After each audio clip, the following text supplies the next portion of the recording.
Welcome to the Spirit of Truth podcast. Today we got a great show. Joining us is the president of the Urantia Foundation, Siegel. So stick around, it's going to be a good one.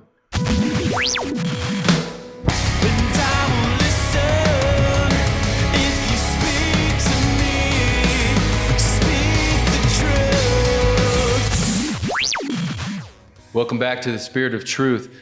Joining us today is an awesome person. He's done a lot of work in the Urantia community for a long time, and I'm happy to call him my friend. So I'd like to welcome Siegel. Welcome, Mo. Thanks for joining us. Thank you, Derek. Nice to be here. Yeah. You know, it's nice that you can finally be with us. I know you're such a busy person. You do so much service for this revelation and for our community here in Colorado as well. I feel very privileged that I'm a part of this community. You guys have welcomed me with open arms. And I just want to not only thank you, but also bring to recognition what dedication really does look like. And that some of us maybe dip our toes in the water, but some of us really go full in. And I really appreciate how you've gone in 100%. Not that I'm any authority on this subject by any means, but I really do appreciate it. So thank you. Thank you. Thank you. So tell us what's going on. Tell us what's new in your world. I know there's always new things going on, and just kind of clue us in maybe what's bubbling in your world right now. In the last few months, we just published The Untold Story of Jesus, which is at the top of my mind because it was a 12-year project, and we went to print, and it's now on sale on Amazon. And after all those years of working on it, it's great to see the fruits with this beautiful book. And the book has 106 paintings from 35 artists, 140,000 words from part 4 of the Urantia Book. Cool. There was a team of editors that looked at the 140,000 words because it was extracted from 440,000 words in part 4. And that team of editors had spent over 300 years cumulatively reading the Urantia Book. Wow. So it was a lot. It is a lot. So it was a really good team of people, and they also knew the Bible very well. So we went to develop a book that would be beautiful. People would want a coffee table book, and it would have teachings that would illuminate the Master's teachings and yet attract, hopefully, searching Christians to the Urantia Book and to this book. And if you just read The Untold Story of Jesus, you would get a lot more of the Master's teachings and his life than you would in the New Testament. Yeah, I've been lucky enough to have a few copies of that book. And even my mom, she's bought a bunch of them just to give to her Christian friends who love Jesus. They all love Jesus. Maybe they would enjoy more stories about the Master, you know. So maybe could you talk a little bit about the development of the process of how you decided how to engage the creation process? Because I know you brought in National Geographic for putting this book together a little bit too, right? Well, we brought in a team of people. They are not part of National Geographic, although they have been at different times. But they produce a lot of the National Geographic books, outside contractors. Okay. Although the man that headed the team from National Geo had been the publisher of National Geo books for 12 years. Oh, cool. But the project started about 12 years ago with commissioning artists to paint the life of Jesus. And it's been a really interesting process because almost all the artists are dedicated Christians and are famous for their Christian artwork. Right. So to get them to paint, knowing it was Urantia Book stories, was a journey unto itself. I bet. Was it, here, let me ask you a quick question. Did anybody get turned on to the Urantia Book who wasn't previously when they were commissioned to do these paintings? The artists that painted for the Urantia Book teachings, I honestly don't know how they feel about the book. They were willing to do the paintings. They read the stories. We had one instance where the artist said, "Tell me about the women in the Urantia Book. What does the Urantia Book teach about women?" And he had so far for 6 months said, I will not do a commission from the Urantia book. I won't do any commission. I just paint what I want. And his paintings have been collected. And I went to him and said, would you please do commissioning the Women's Corps? Great. And he said, tell me what the book says about the women. And he read it, and he came back to me and said, yes, I will do this painting. And we've had contact with all of the artists about the Urantia book. I haven't pushed it. I send them the stories, the description of Jesus in multiple places of the book, and tell them to paint from their soul, and that's what they did. How they feel about the book, I don't know. I can tell you that one of the artists, one of the well-known Christian artists, has read a great deal of the book. Cool. But as far as all of them, who knows? Yeah. I just felt really blessed and felt like the angels were with us, that they were willing to paint these scenes from the Urantia book.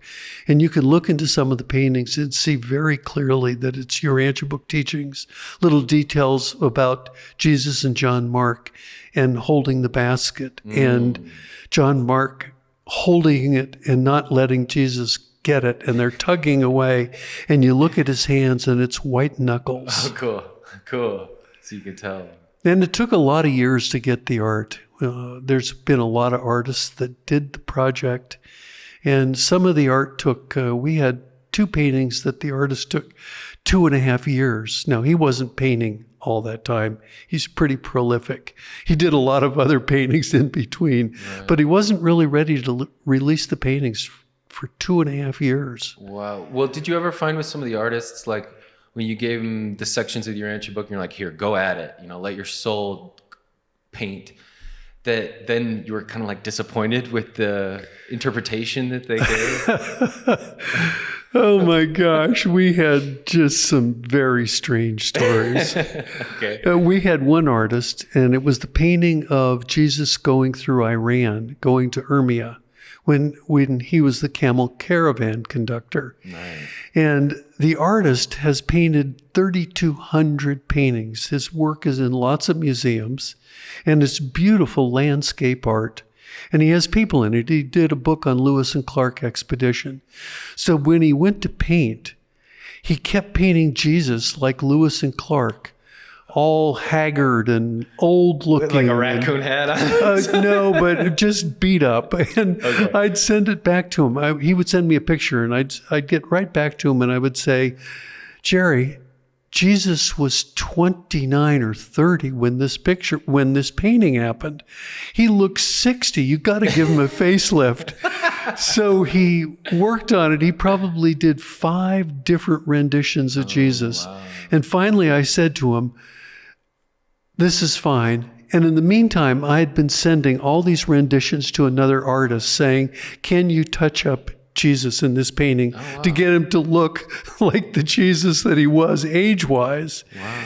And so Jerry sends the painting. I've been talking to this other artist. She's ready to do the work. And another painting comes in. And it's from a great artist whose religious work is very well known. And he put the stigmata in Jesus's hands. So, which I was not thrilled about. It doesn't work for the Urantia book teachings. So I'm still talking to this other artist, and I called her up and I said, I need you to touch up 2 paintings. Jerry's painting of Jesus going to Urmia, and this one with the stigmata. The stigmata has got to go. And she says, I cannot touch up that artist's work without his permission. I need you to get permission from both of the artists. So I called up the first one and I said, Jerry, famous great artists, the Michelangelos of the world, had apprentices. I think you need an apprentice on this project because we need to work on Jesus. And there was dead quiet on the other end of the phone. And then he said, okay, but I want to be able to approve it. And then the other artist with the stigmata, I called him up and said, Jesus, the stigmata doesn't work. The hands need to be touched up. The option is me send the painting back, or I have an artist that can fix it. And he said, get the artist to fix it. Don't send it back, please. Oh. And so both paintings were shipped off to this woman. And it's the woman that did all the beautiful paintings of Jesus in Canada and Ghana. Oh, yeah. She did the entire series. The one where they're playing with the dog even? Oh, yeah. She did them all. Yeah, that one's cool. Every one in that series she did. That's cool. And I'll tell you another story. I'll tell you a story about her. Okay. So this story really touches my heart. She had sent me, as all the artists do, pictures along the way. So I can say the color's good, the look on Jesus's face is good, etc. She kept sending me pictures. And it was Jesus with Chang, the Chinese merchant. And she didn't send me anything for a while. She said, I just want to finish the painting before you look at it. And I'll touch it up if you want me to, but I just want to go. So she sends me pictures at the end, and I'm looking at it, and I'm looking at Jesus, and it was not a Mediterranean Jesus. It was an Eastern European Jesus. Oh, okay. And I'd given her clear direction, and she'd already painted a number of Jesus paintings. So she knew his heritage. Okay. And she had captured his heritage really well in other paintings. So I went down to see her. She's the only one in the state of Colorado. I went down to see her, and I knocked on the door, and out came her 32-year-old son. He's Polish. And I realized he was the model that she had used. Oh, wow. So I went into the house and I said, Suava, that's not the way Jesus looked. That's not his racial heritage. Did you use your son as the model? And she said, yes. And I said, you know, Jesus wasn't Polish. And she broke out in tears and said, my Jesus is Polish. Oh. And it made me realize that these artists and people that look at paintings, they have a view of Jesus. Mm-hmm. And it's different. The Chinese, the African, it's all different. Yeah. And her story really touched my heart. Mm. And I'll tell you one other story. Go for it. A painting came in, and Jen had a guest over at her house. Jen's your wife. Jen, my wife. Right. And we opened up the painting, and Jen looked at it, and she said to her friend, you've got to go. And her friend was like, what? And Jen said, I just need you to go. And she laid there, or sat there, and looked at that painting with tears in her eyes for an hour and a half. And she said, this is the Jesus I've always imagined. Oh, wow. So there's lots of stories. Almost every painting has a story. Yeah. And the artists work with the painting and their feelings about the stories and their feeling about Jesus. So it was heartfelt, soul-felt from all the people that worked on the project. Well, from that experience, you find yourself then not being so critical on the appearance of the artist's rendition of how they see Jesus in their heart now?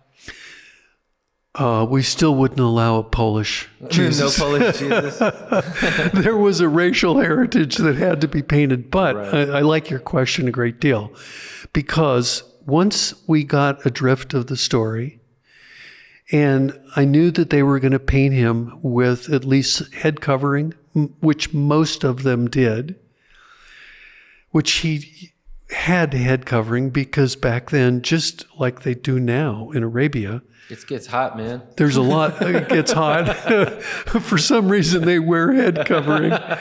But if I knew that they were on the right track, I would just say, paint from your soul. Paint him as you see him. So if you go through the paintings, you'll see that he's painted very differently. So I was happy as long as he was racially correct. Okay. That they paint him different. I didn't want them to look the same. I wanted them to look different. And there were some artists that just couldn't get over painting Jesus looking like he graduated from Brigham Young. The Mormon Jesus. There was a lot of Mormon Jesus. There was a lot of Mormon artists that worked on it. But they, in general, were really good about accepting that he lived in the Mediterranean and had a Mediterranean look. So it was, Derek, it was a journey. I can imagine. A 12-year journey that was one of the great joys of my life. And the number of people, I'll tell you the quick story, and I don't want to go too far off on this book because 20 years as a trustee of Urantia Foundation, 50 years as a reader. There's lots of good stories. So we got near the end of it, and we had the text, we had the paintings, and the gentleman, Jim English, who did the parable book, was totally ready to lay out the Jesus book. But there was a book called Jesus in His Footsteps, published by National Geographic. And I looked at who had been the editor and the producer, and I called them up, or actually I wrote them, and said, would you do another book on Jesus? And the head producer said, the best art director I know is a woman named Carol Norton. You should get in touch with Carol. So I got in touch with Carol, and she had done the art direction in many of National Geographic's great books. And Carol said, well, you need Kevin on the team and you need Barbara on the team. So we put together a team of a total of 7 National Geographic people that have done a lot of books for National Geographic. So if you look at the maps in the book and you go, boy, that looks like National Geographic maps, it's because the guy that did it has done a lot of National Geographic maps. Oh, that's awesome. And this team worked for 9 months in the layout of the book, making sure there were no typos in the book, doing the art direction. We had an art curator, and with the art curator, we took our paintings, and all the ones in the book, 106 paintings, only 50 of them are the ones I commissioned. All the rest are ones we licensed or that were old and in the public domain. So if there was a story, which there always was, and it could be in the latter part of the book where the New Testament kicks in, we would show the art curator the painting we were thinking about, and we said, if you can find a better painting, find it. And he would come back with 4 or 5 other paintings, and he had done religious books for National Geographic. So it was a really good experience, and I think that the people that were working on that project, a couple of them were very taken by Urantia Book teachings. Awesome. But they took the book and they really transformed it with great beauty. Yeah. So there were, I think, 26 or 29 people altogether involved in it, and they all did a great job. Yeah, congratulations. And my hope is that over the many years, we sell tens of thousands of books. We'll never pay for the book. We'd have to sell, I calculated recently, 1,500,000 books to pay back the cost. But if thousands and thousands of people find Jesus, the living Jesus, the revelation of Jesus that will set the world free from this book, it's worth every minute, every dollar that went into it. Amen. And that kind of like leads me to this follow-up question of when you're putting together works like that, which, by the way, let me tell everyone, you can, as he said, get the book on Amazon. It's called The Untold Stories of Jesus, and it's a very affordable. So thanks for making it affordable, by the way, too. But so back to the question of when you find yourself putting together projects that are, maybe they haven't been done before because they're inspired by Revelation in the Urantia Book and stuff like that. When do you feel that you're being led? Or when do you feel like you're treading on untouched paths and that there's a responsibility and an honor and a pressure and stress and everything that comes with blazing a new trail almost? Like, can you maybe take us through that process? Because you've done it a few times, I feel like. I've done it a number of times. Yeah. At one point, we had the Good Cheer Press. Paula Thompson was involved in the Good Cheer Press. And we did we did almost all the current secondary works at that time. And Derek, you have a great question. So being led, I don't know about that. I felt like the angels opened the way for us on the Untold Story. Just working with a Christian artist. I kept feeling really good about it and that we were not alone in that project. But like an introduction to the Urantia book that's 10 pages, whether we were inspired or not, the project needed to be done. The work needed to be done. And I think if you don't take yourself too seriously, if you're willing to do your best, you're willing to say, Father, it's my will to do your will. Please help me on this project, but you don't become self-important. The work flows. And is it perfect? It's not perfect, but God doesn't wait upon the perfect. God waits upon the willing. You asked me a question earlier, what's exciting right now? And I told you the Untold Story because we just published it. But I got to say, I've been at Urantia Foundation for 20 years. Been president for the last decade. Yeah, let's talk about that. That's a big deal. I mean, for someone my age, I don't know how old you were when you stepped into it, but you know, I'm blessed with having such friends in this community, and they're always kind of telling stories of the old days, right? And so I picture everybody all young and in their hippie outfits doing their thing, and so maybe you could kind of talk a little bit about that process in such a long time that you've been there, starting out, you know, wide-eyed and bushy-tailed or whatever, to where you are now. Well, I'll come back to that question. Sure. What's happening currently? Just summarizing quickly, Urantia Foundation's gone through a number of transformations. I'd say there's been eras. From the Dr. Sadler era, there's been, you know, decades of clear differences in what the organization has evolved. But we're going into a planning meeting in October, and the group 5-year planning meeting, and the trustees and associate trustees, everybody wants to do a good job. And the organization is friendly and positive, and a group of hardworking, dedicated, selfless volunteers that just want to work for the revelation. And it's a real joy to see the progress that's been made in that organization. And I think that it's really important that Urantia Foundation succeeds. It's the original publisher of the book. It's got the deepest roots. And if everything fell apart, that's the last organization we'd like to have standing. So it's important that it works. And I love the service there. I love the people there. We're doing translations. We're just adding another translation right now. There will be enough translations, I would say, in the next decade or two, maybe a decade, that 80% of the people in the world can read the Revelation in their own tongue. Oh, cool. And that's a really significant thing. And the Urantia book is so many centuries ahead of worldwide acceptance. But having those translations out there for when people are ready, when countries are ready, or when a select number of people in a country are ready to read it, is a really critical service that we've been able to provide. Yeah. And I look at that service and smile, because the number one language in which the Urantia book is bought is English, clearly English. But the number two is Spanish.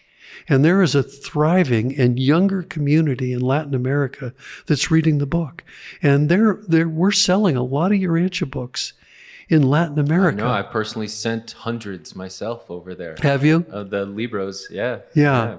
And it's exciting to see. And the revelation is clearly moving out of North America and into other countries. And the third largest selling book is Portuguese.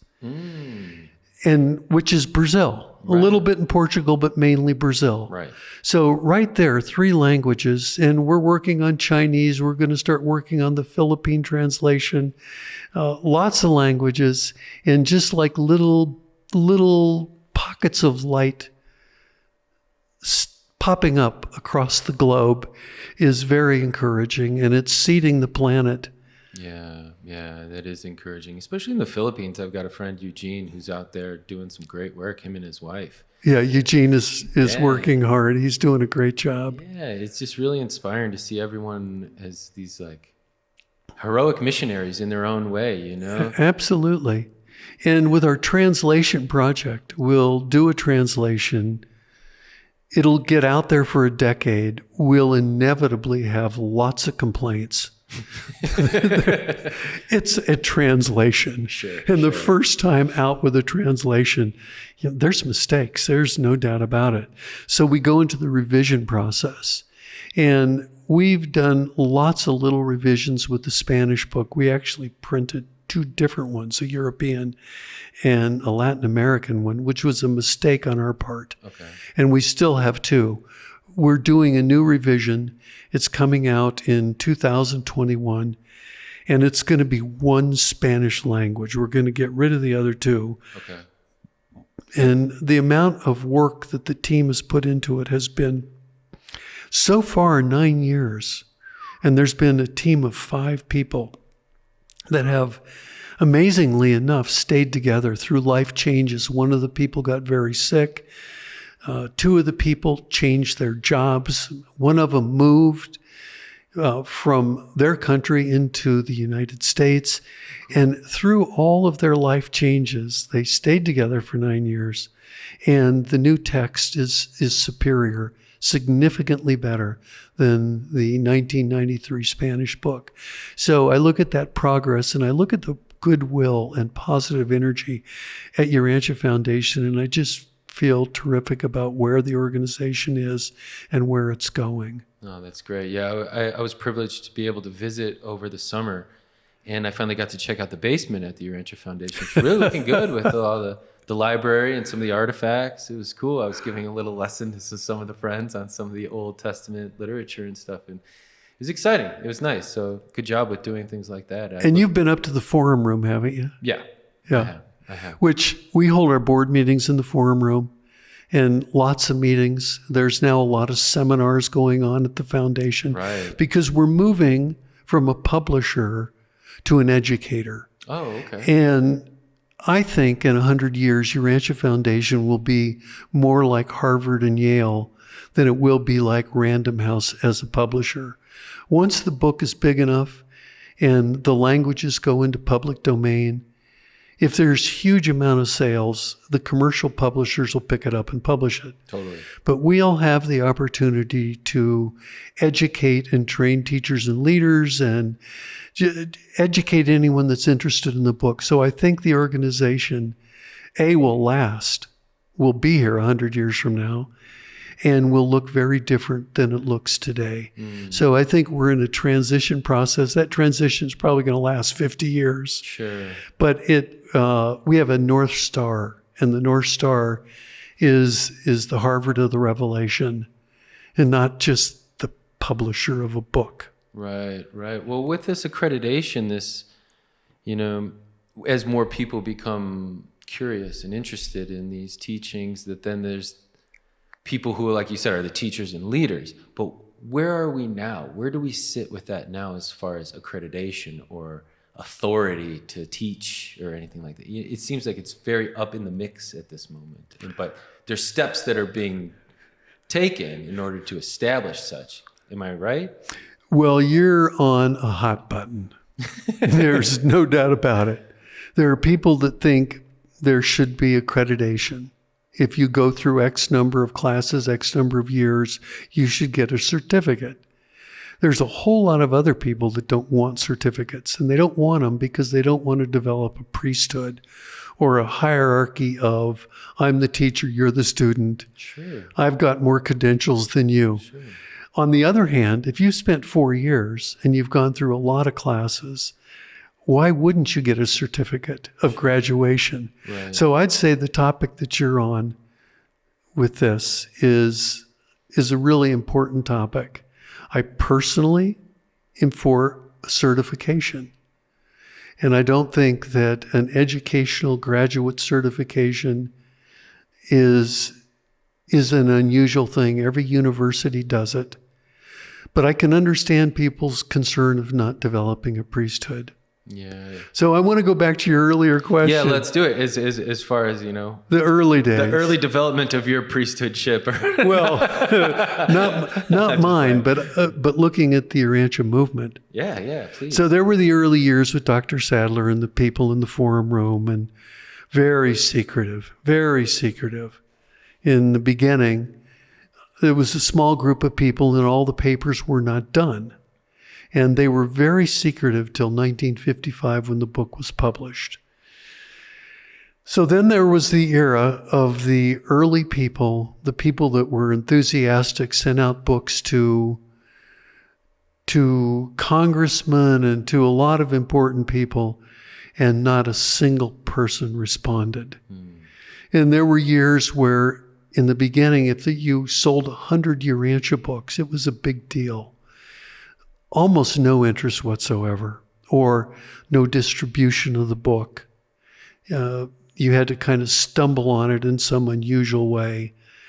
Today, Urantia Foundation sells 20,000 books. I know a year. I know the fellowship sells books. And the downloads, we had over 100,000 downloads last year. And I think about like 1959, maybe 300 books were sold that year. Wow.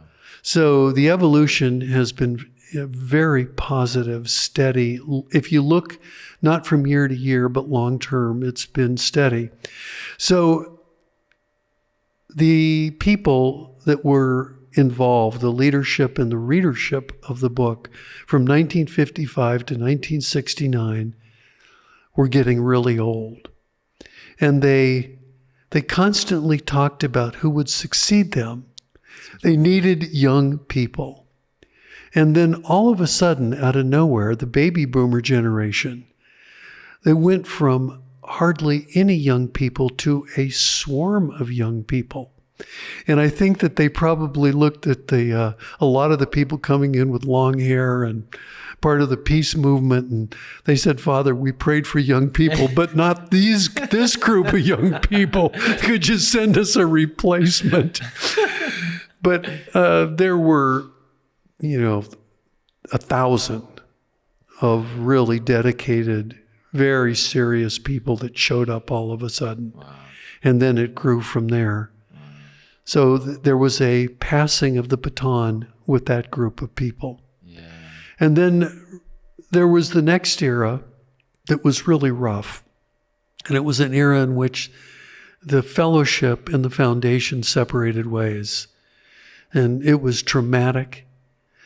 I don't really know that I'm right. But if you look at the constitutions of both organizations, they were so overlapping. Everybody was in the same building. It was called the Brotherhood then. The Brotherhood was distributing the book, and the foundation had control. And I think it was inevitable that there was a separation. I don't think the way it happened was inevitable. Right. The way it happened was messy and unfair in lots of ways. But did there need to be a separation? Yes. And now we're in a new era where the password is cooperation. Totally. So there's the UAI, the fellowship, the foundation, UUI, the Rancho University, and hopefully there's a lot of organizations that pop up in a pluralistic world. Can you tell us how the Urantia Association International popped up, or how it started? Yes. That'd be cool. When the separation came between the foundation and the fellowship, Urantia Foundation found itself with a very small base of dedicated people because the membership organization was the Brotherhood, later on the Fellowship. So the IUA, UAI, it started as IUA, UAI, was a new organization started, and it was started by the foundation. Along the way, that separation happened. And it happened with Urantia Foundation in a very positive and creative way, saying you need to go out on your own. I was a trustee when the separation happened. And we just felt that it was The group needed to stand alone. Foundation needed to do was it was doing, but we weren't a membership organization. Right. We're more of like an executive body. Right. And in the terms of political, the UAI and the fellowship are organizationally more legislative.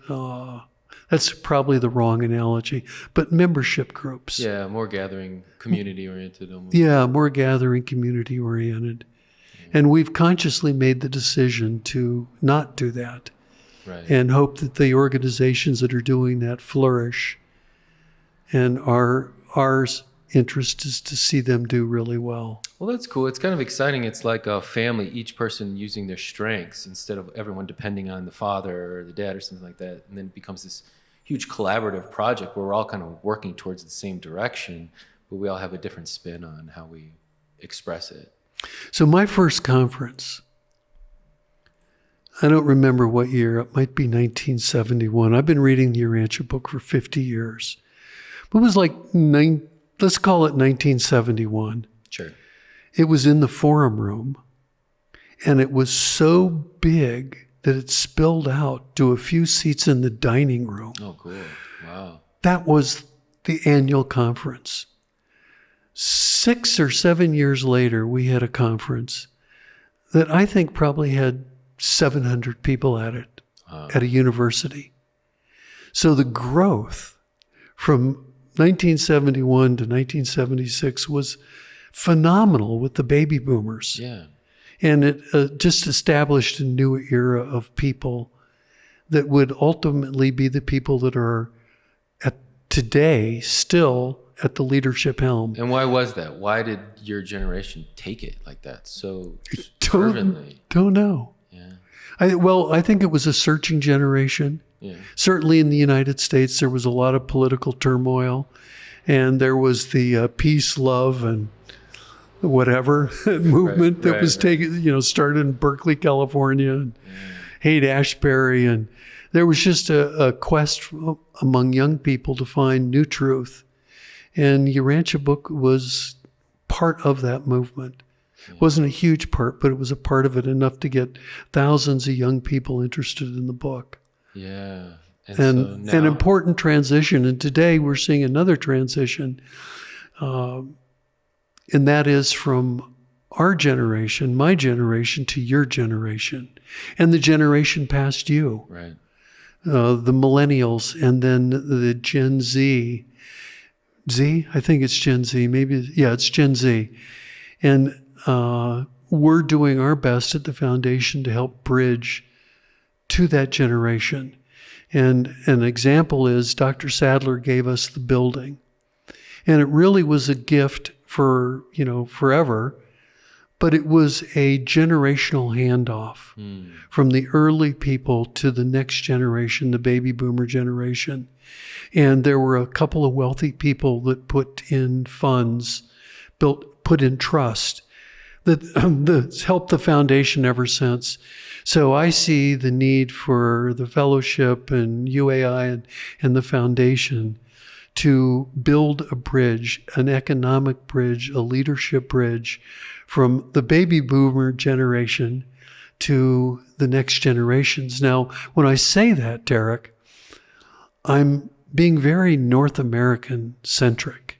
Okay. Because if you go to Latin America, there's a lot of young people. Yes. It's a very different generation of people in Latin America that's reading the book than it is in North America. And it's very encouraging. It's interesting. So many more Gen Xers in Latin America than the United States, for example. Mm-hmm. So what the leadership will be in the future will be interesting to see. Yeah, and there are some dedicated, on fire, organized, disciplined leadership out of Latin America.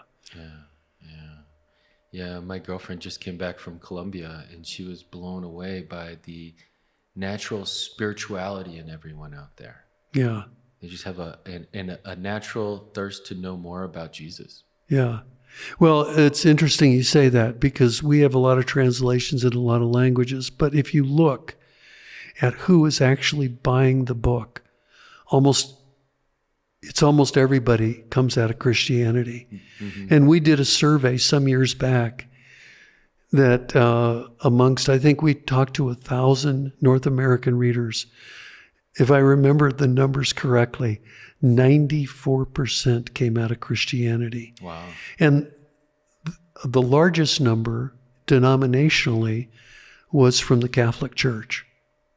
Yeah. And it makes sense because the Catholic Church, their teachings is hierarchical. Right. And Urantia Book is hierarchical. Yeah. And so they're used to thinking in kind of layers and strata, so they have no problem. Right. And, most of Christianity, or all of Christianity, believes in the Trinity. So Urantia Book is a lot more acceptable. But as the book says, if the teachings of Jesus had been brought to the Orient, not Paul's Christianity, but Jesus' teachings, they would have readily accepted them. So our challenge is to get the book out into the world, not have it overly westernized, which is difficult because I just looked at last quarter's donations, and 99% of them came out of North America. Yeah. So how do you democratize a revelation where all the bills are being paid in one country? Interesting challenge. Yeah. And of course, translations are the easiest pathway to get that done. And I want to carry on a little further, if you don't mind. Please. If you accept that theory, it's got to go into other countries, and translations are vital.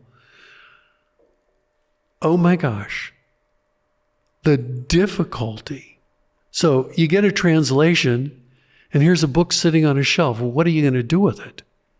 Well, you go into Latin America, and the book distribution system is a ragtag system from one country to another. We sell books. I think our price to our distributors in Latin America averages about $9 a book.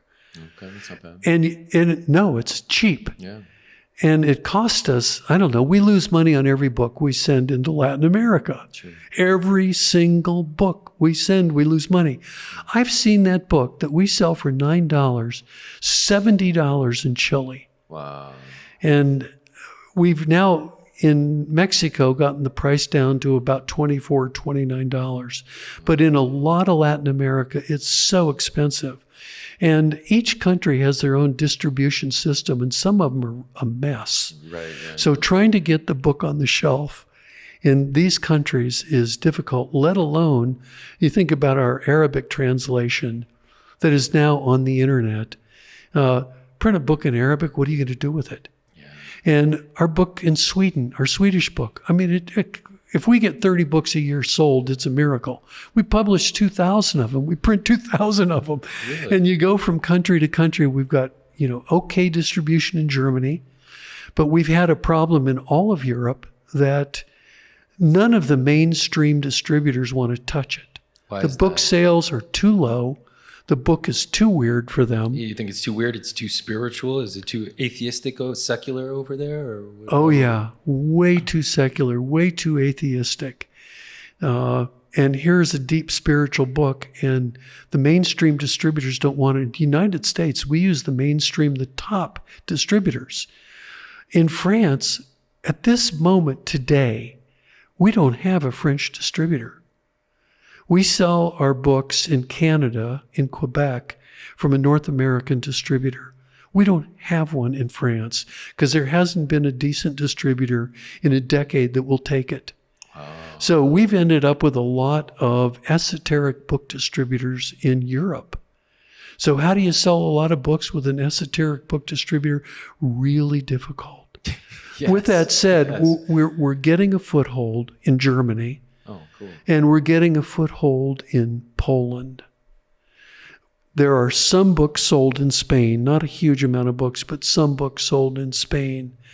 But other than that, we printed a Hungarian translation. We sell very few.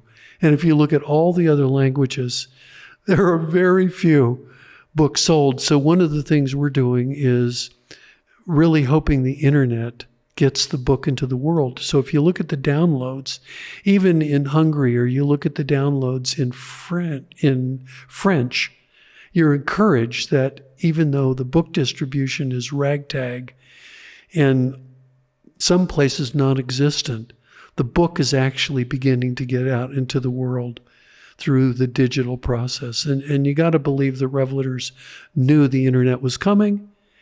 And it's just such a blessing for the book. It is. It's a blessing for me to see unfold what you're talking about, just seeing where these teachings pop up. And it's not always in traditional mediums. So the book is very important, but then there's also people who just come across it and they're just listening to the audio of it, and it just affects their life without them becoming even a devout student.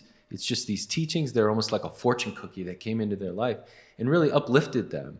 And so I kind of feel like, for me at least, it is about getting seeds out there, because you never know what flowers are going to grow and who's going to pick it and who's going to be changed by that beauty and truth and goodness that you've spread. Now, a part of that, you guys are doing such good works doing that.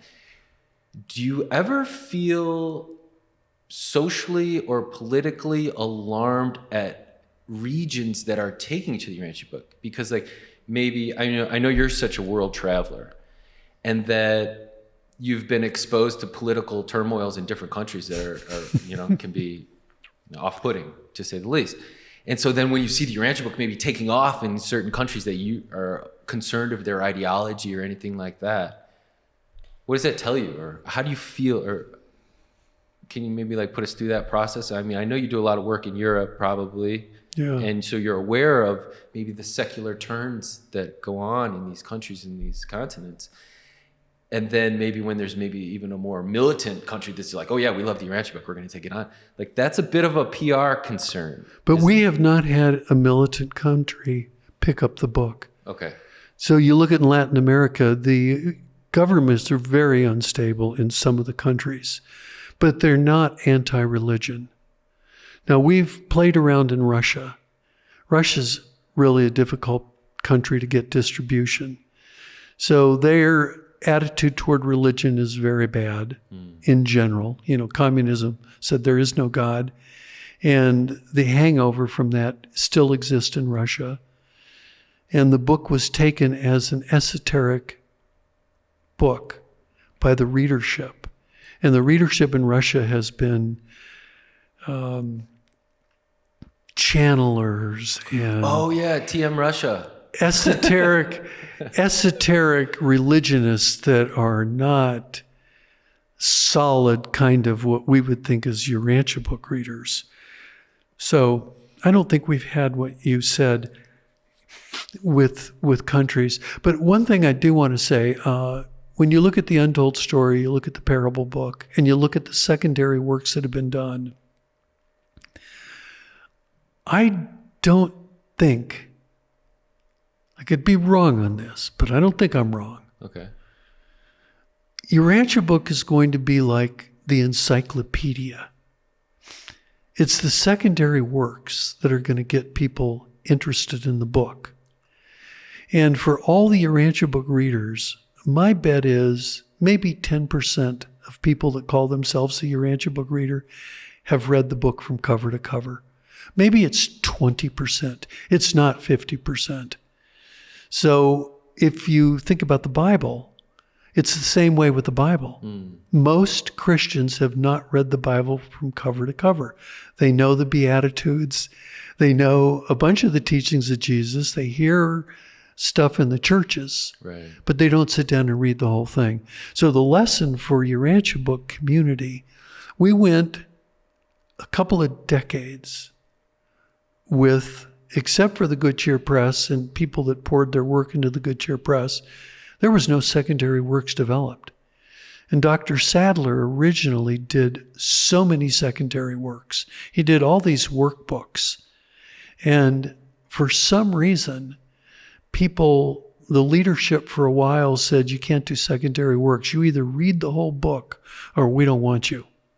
Yeah. That is changing again. It was a milestone that the Urantia Foundation published the Parable Book because it was about the first.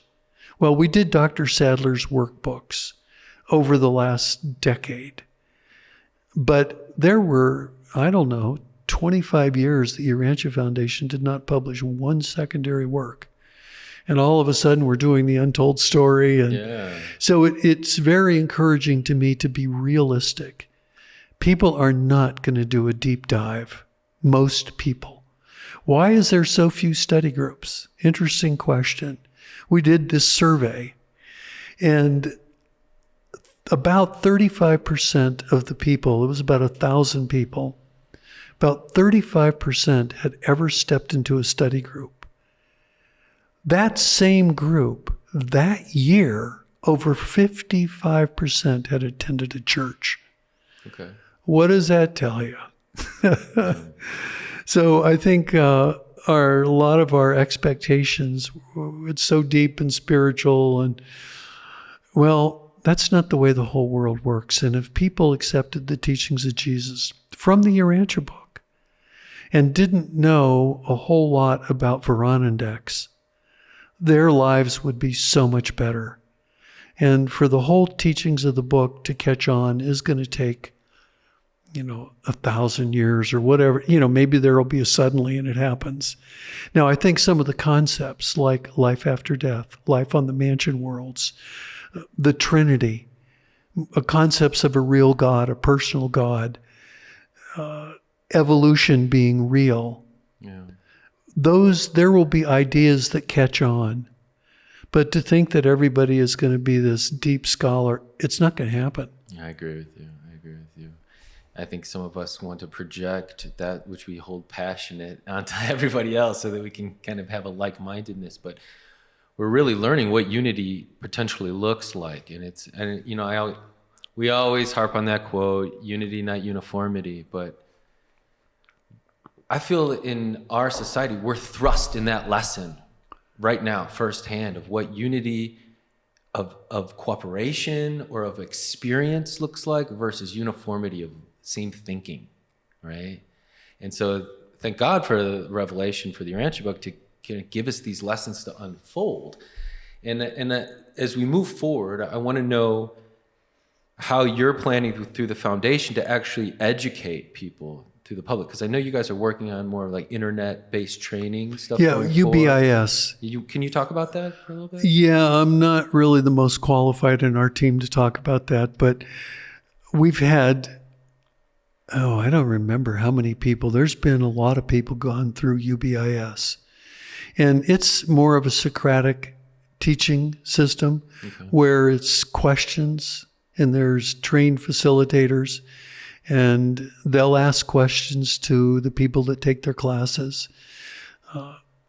I'm thinking that there's been over 200 classes offered with, I don't know how, maybe 2,000 people that have taken classes.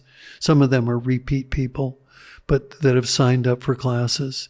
And that's good, because there's never been a school with Urantia Book to last. UBIS is the first one that's lasted over a decade. Wow. Dr. Sadler and team had the Urantia Brotherhood School, but it didn't last. Right. And here in Boulder, Colorado, John Hay had a school for, 2 or 3 or 4 years, but it didn't last. So it's encouraging to see UBIS. And then there's Rancho University. Right. And their methodology of teaching is very different. They can do lectures. They kind of do it all. And then there's another group, the Christ Experiment. Oh, yeah. And I've been hearing from people that their classes are really good. Oh, cool. So we'll do a certain amount at Urantia Foundation, but I think we're going to turn more into a grant maker in the future. Oh. So maybe we'll do a grant to the Christ Experiment so they can get their school out more.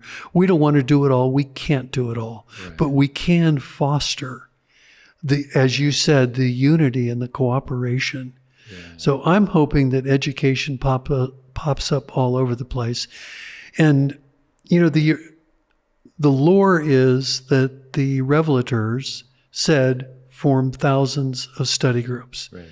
And I believe that.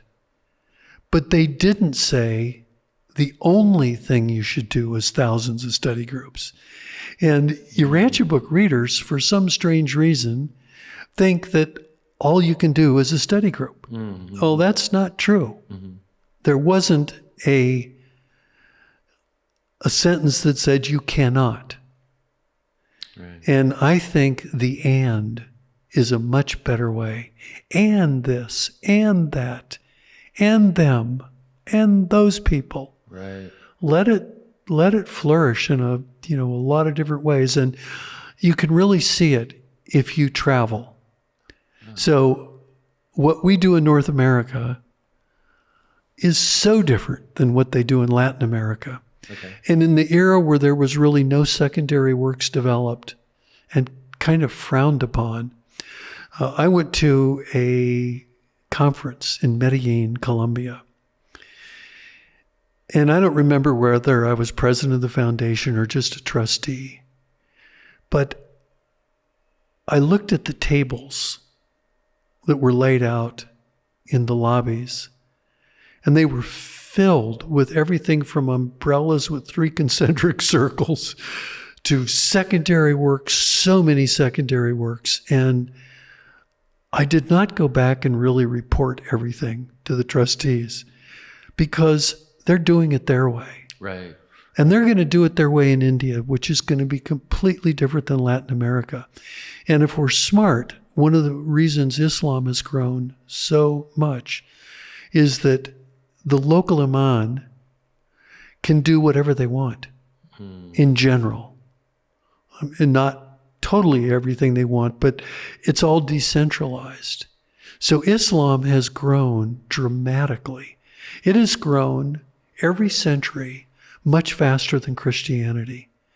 So you take a look at a Catholic church or a church that has their dogma and tradition, Right. and people have to follow it. Right. The priests have to follow it. The parishioners have to follow it. It's so top down and so controlled.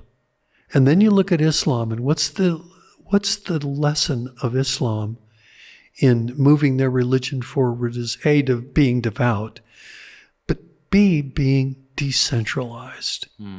So for me, I am all for decentralization of this revelation.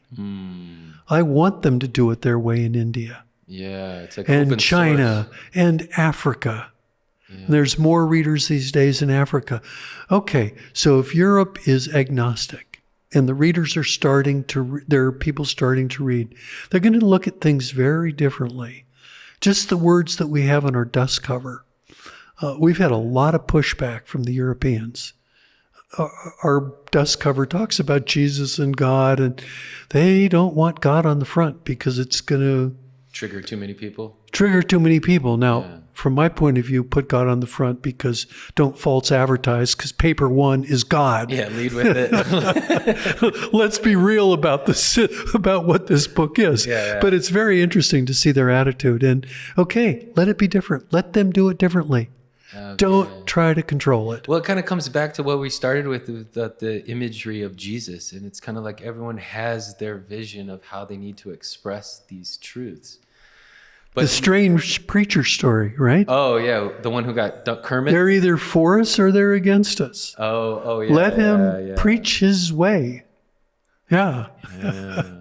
And when Jesus went on his 19-month journey in the Mediterranean, and he went to Rome and he talked to, I think it was 42 mystery cult leaders, they all had their different points of view. And he didn't standardize it except to say, God is your Father. And humanity, we're all one, and love and mercy and really key things. But he didn't tell people how to act other than at a high level. He didn't say, in order to follow these teachings, you have to do the following 16 things. Yeah. And in a world back then, it was over 700 rules in the Torah. In Judaism. Yeah. And Jesus got it down to one commandment. Simple, man. Talk about effective and efficient. Oh, and beautiful and life-saving. Yeah. Well, can we talk a little bit about your love for Jesus? The fact that, because I feel like this is the driving engine for your work, that, you've found a hero and salvation in this person, Jesus, that, I can empathize with and connect with is why we call this podcast The Spirit of Truth, that it's a living relationship that's still here and so tangible in all of us. And maybe can you talk about a little bit of your adventure of accepting Jesus, lifting him up, and then all the challenges that ensue with that? My mother was Christian. She got killed when I was 3 years old. My father was Jewish. I grew up on a ranch in Colorado, and there was no synagogue or anything anywhere close. But my father was Jewish. So we were Jewish in our home, but not really, because we were in the middle of the woods. Right. But my father believed and was a strong believer in Judaism. Okay. So for me, I ended up in a Catholic monastery when I was 15, and it was a school, college prep school in a Catholic monastery. And I lived there for 2 years. Wow. I got off in the summertime, but I lived there for 2 years. And along the way, there was a priest that was teaching Teilhard de Chardin. And I don't know if you know Chardin's teachings, but they're very enlightened and they're scientific and religious. And somewhere along the way in those 2 years, I started to find Jesus. And I started to find God because I went in there agnostic. I was not, Judaism was not for me. And I really didn't know what was for me except maybe an interest in God. Right. Certainly a fight with God at that point. So it was a great transformation. And then from there, I left the monastery and read all kinds of religious books, Christian and non-Christian. And by the age of 19, when I found the Urantia Book, I was clearly headed into mainstream Christianity.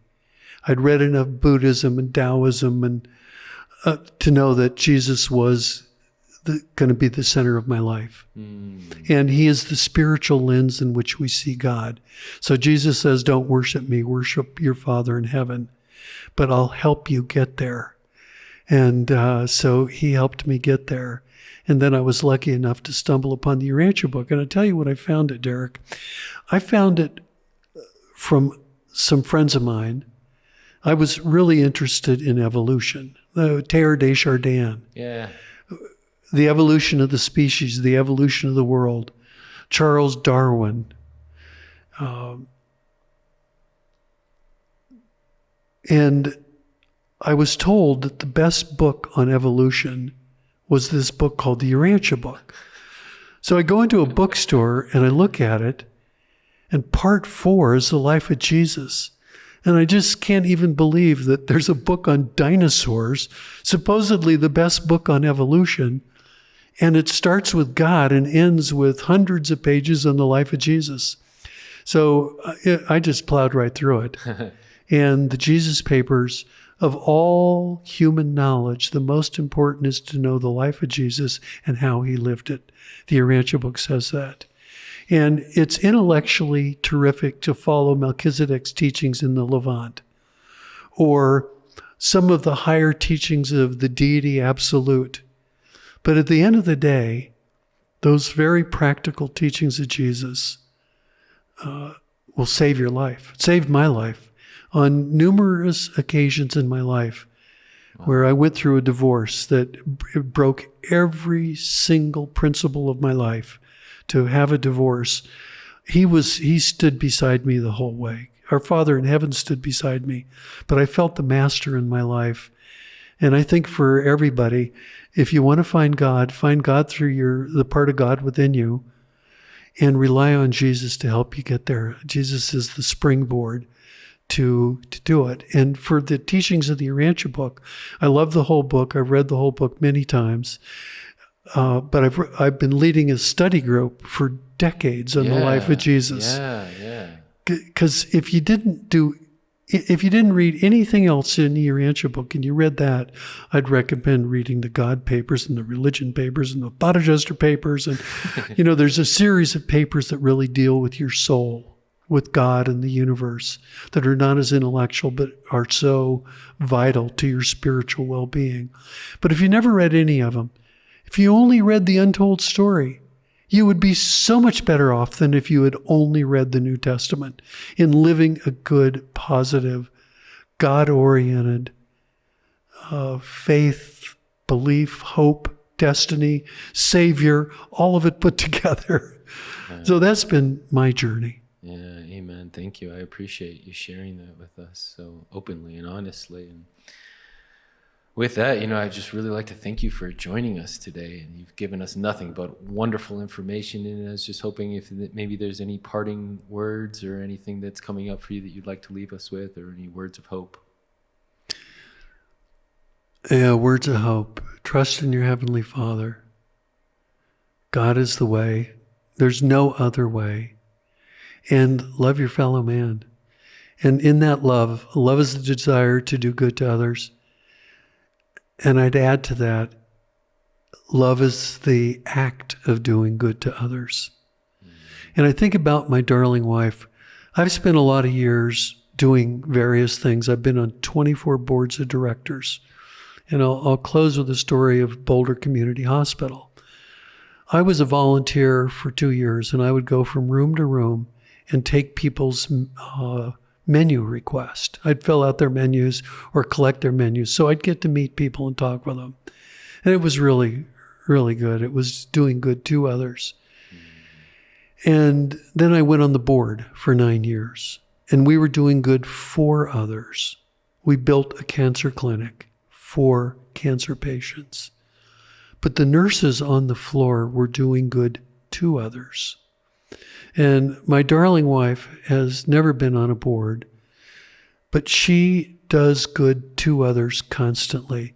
There's a steady stream of women that want to talk to Jen about their life. She hosted our study group for, maybe 18 years. With cake always. And teaching the kids. Oh, and Jen has been kids, one of the only children's study group there is. Consistent, too. Consistent. Yeah. And she's always doing good to others. And I think the revelation, love is the desire to do good to others. And learning how to do good to others, filling their needs, is life-saving. An unselfish life, a life of devotion to other people, is the consequence of knowing God and having Jesus in your life. Amen. Amen. Well, thank you, Mo, for sharing all of your wisdom and experience.